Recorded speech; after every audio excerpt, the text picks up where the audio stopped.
शैतान रजीम बिस्मिल्लाहिर्रहमानिर्रहीम। दोस्तों, आज की वीडियो में मैंने बात करनी है इमरान रियाज खान के हवाले से। दो अहम खबरें हैं जिसके ऊपर हम बात करेंगे, आहिस्ता आहिस्ता थोड़ी थोड़ी बात करेंगे। इमरान रियाज खान के हवाले से बहुत सारी बातें हो चुकी हैं, महीने से ऊपर हो चुका है। इमरान रियाज को आज 13 तारीख है और ठीक एक महीना 2 दिन पहले 11 तारीख को इमरान रियाज को अगवा किया गया था।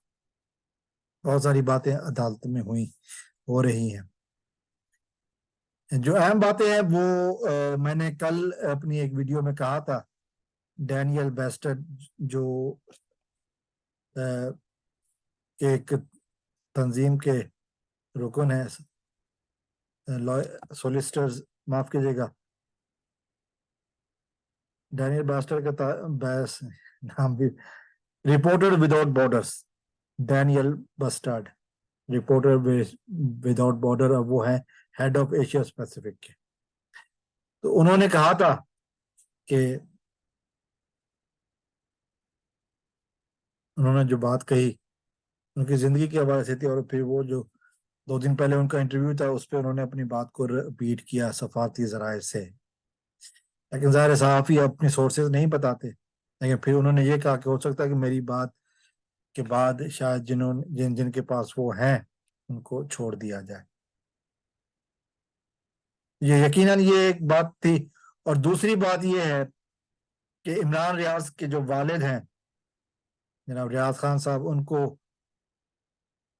किसी अहम सियासी शख्सियत से मुलाकात के लिए बुलाया गया है।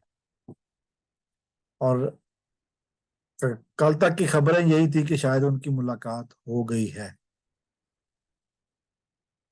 ये खबर थी, और इसमें यह कहा जा रहा है कि शायद इसमें मजीद कुछ वक्त की बात की जाएगी और ये कहा जाएगा कि आप ज्यादा शोर ना मचाएं, ज्यादा वावेला ना करें, कोई तसल्ली दी जाएगी।